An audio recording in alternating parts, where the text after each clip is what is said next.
Hi, welcome to the Turret of Pleasure with your host, myself, Zip Gun, here in the enchanted kingdom of Hermione, of which I am the Lord Chamberlain. We are in the highest point of the entire kingdom. We're going to tell a little story. Found a record. This record triggered some memories, man. I'll tell you what. Little Queen by Heart. Everybody remembers Heart. Heart were really big for a while. And they were kind of, everybody wanted Heart to succeed. They were a hard-working bar band from Seattle, and they had, they really put out when they played. They were really good at Zeppelin covers. Well, here comes again the Minister of Defense. And so they kind of went from strength to strength as a bar band, but they started writing their own material, and they got signed to a label called Mushroom Records, and had a fluke hit with their album Drebo Danny, which had Crazy on You as a big hit. Magic Man, I think, was on that album. And it really launched them. And sort of rather unfortunately for them, Mushroom kind of went broke and disappeared. They had a second album ready to go, and there was all kinds of controversy about it. And I remember you could buy bootleg versions of it, or whatever, European versions of it. And they really kind of stalled. So CBS moved in, and CBS said, well, this is nonsense. We can make these guys into stars. So they scooped in and signed them, and they put them on the beautiful and prestigious Portrait imprint. Label junkies, there you go. Now, Portrait was reserved for only really special artists. And back then, Burton Cummings, I think, had a couple records on Portrait. Cyndi Lauper, I believe, was on Portrait. And later, they kind of expanded Portrait. I think Ornette Coleman ended up on Portrait. And they started doing things, but it was at first sort of an exclusive pop label for established or big names. No small fry. Well, Barry Goudreau from Boston, when Boston was tied up in their million-year legal battle with Epic, Barry, their guitar player, who had almost nothing to do really with the record of them playing guitar on it, managed to swing a solo deal on Portrait that yielded a record that everybody wanted to like, because, at least it's almost Boston, but it was no good and it didn't sell. And Portrait also signed, did they sign Ringo? I know they signed Joan Baez. A lot of these didn't work. The Joan Baez record wasn't any good. But Heart, that's a good signing. And they made this record. Mike Flicker produced it. And this has Barracuda on it. And it has, Barracuda was the hit. Little Queen was kind of a hit. And this was the best band. They had, what's his name? Mike Fisher was the guitar player. And the Wilson sisters, I do believe Nancy was going up with Mike Fisher. Ann, I think, was going up with the drummer. Never go out with anybody in your band. It's the worst idea ever. Just don't do it. No, don't. Greg Allman and Cher made a record together. What are they thinking? Don't do it. Anyways, this record came out and all my friends really liked it. And I thought it was pretty good. Didn't love it. But they were going to come to Victoria, to the good old Memorial Arena, and they were going to put on their new big show promoting this very record, which was doing pretty good. They were pushing it hard. So we went to see them, and it was your typical arena show back in the day. The acoustics were just abominable. They had two bands. Heart showed up, and they were supported, as they say in Britain, by a band called Rail and Company, which I had never heard of, and which apparently they did do some. They made a bit of a splash. I think they had one major label record, but I don't remember anything about them.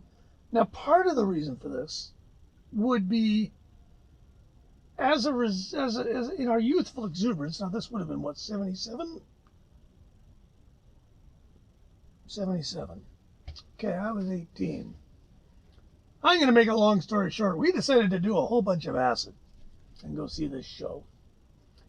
And it was acid of unknown provenance. We were told, don't take more than 4 hits of it. And since more is always better, don't you know? I think I took 4 hits of acid to go see Heart. And it was okay. Rail and company were boring enough that I wasn't feeling threatened or weird. But then we got into the break between the bands, and they were playing current records very loud over the very loud PA. And one of the songs they played, which was brand new, was the song Asia by Steely Dan, which is very jazzy. Features guys from Weather Report, I think, on it. And there's a part of the middle where it sort of stops and does this descending chord thing. Do, do, do, do, do, da. It's pretty clever. Now, I'd never heard it before. And I'd started to really peak on acid, pretty much at the beginning of the song. And the effect was to make me feel like I was about 9 feet tall. So I was felt like I was towering over everybody. And then this thing in the song happened, which suggested to my controlled mind that time had stopped entirely. And there I was stuck, and time had stopped. This distressed me somewhat. So I kind of struggled mentally to get it going again. And I did this with sort of mixed success. And by this point, Heart was coming on. Now, if you see this photo here, this was a lot like what their stage set was like. It was like a medieval village. And they came out, and the sisters were playing little ovation mandolins, the Adamas mandolins. And the guys in the band, yes, they really did look like this, And it was actually quite well done. But the problem was, you see, I was peaking on acid. And suddenly I felt like maybe I'd moved back several hundred years in time. And of course, when you're in a situation like this, at some point comes the primeval reptilian urge to simply flee. So this is what I did. I decided I cannot stay here. I am going to lose my mind. I don't think I saw 10 minutes of the show. I went to the front of the old Memorial Arena, and I really wanted to get out of this place because one thing about LSD is if you have any kind of little phobias, they turn into big phobias fast. So if you get claustrophobia and suddenly you're in with a bunch of people and you've got xenophobia. And so I'm kind of, maxing out all my phobias. Pretty good. I go to the front door and there's an old usher there and he goes, "What are you doing?" I said, "I need to leave." And he looks at me like, "What do you mean? There's 1,000 people outside that are trying to get in. You're trying to get out." And I'm like, okay, this isn't good either. But so I can't believe it. I think on my feet and I go, "But I have to go to work." "Okay, there you go." So he lets me out. And of course, I'm immediately surrounded by people I know going, "What are you doing?" I go, "I got to get out of here." Off I go, break through the crowd. And I went on a walk from Victoria's Memorial Arena to Victoria's Oak Bay Marina and back again, which is several miles, in an attempt to come down from the acid, which I did eventually come down from. And never did 4 hits of acid again. And I probably only did acid maybe 4 more times after that, because once that kind of thing happens, it's really hard to not have it happen again. Yeah. Anyway, Heart, I think they're still going. They did Dog and Butterfly after this, which was a strong record. And then they kind of broke up with all their respective boyfriends. And Capitol put out that soft rock massive seller they did, which is almost unlistenable. And down she goes. There goes the Titanic. And Women in Rock. And I'm going to add a record here because this is sitting here. I can do a quick one.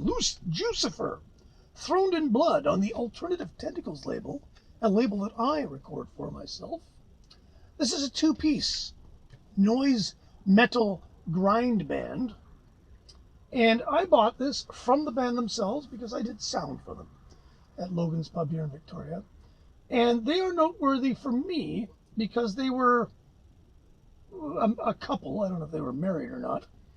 And I didn't know anything about them, but I was told that, they were going to sound check at a certain time. And I showed up to the club, and the entire back wall was completely covered in Ampeg SVT cabinets. And some of them had 9 speakers in them, which was strange. But there was literally 12 of them. And then there was a couple of 4x12 cabinets, and then there was a wall of amplifiers. And then there was this ratty looking drum set that looked like it had come out of a thrift store. And I went out to the front because I couldn't find them, and there was a Winnebago with a trailer. And they lived in the Winnebago. This was their home. The trailer's where they stored all the gear. And they were this nomadic couple playing grind metal. And the lady in the band was the bassist, I believe, mostly bass, who also had a pedal board that controlled their light show. And this was something to see. They really had it down. And the fellow in the band, who was the drummer, also set the entire thing up by himself, which just blew my mind because, I don't know, how do you get an Ampeg SVT cabinet up there by yourself unless you're unbelievably good shape? But they were great. They were very nice folks, and it was just another gig in a endless series of gigs. This record is their 7th record. They did a record for Capricorn, of all things. They're from Atlanta. And they did a couple of records for Relapse, which is a sign of quality. This record is not their best, I don't think. It was recorded live to 2-track. And so it's a bit on the raw side. But I'm glad to own it, and I was glad to work with them. And if you ever get a chance to see Jucifer, you should go see them if you have any interest at all in metal, because they're really good fun. They're really nice folks. They deserve your support. I don't know if they're still going now, but I wouldn't be surprised. Anyway, that's it for this episode. Don't forget to subscribe, and we'll talk to you later when I dig out some more neat stuff to talk about. Take care. Bye.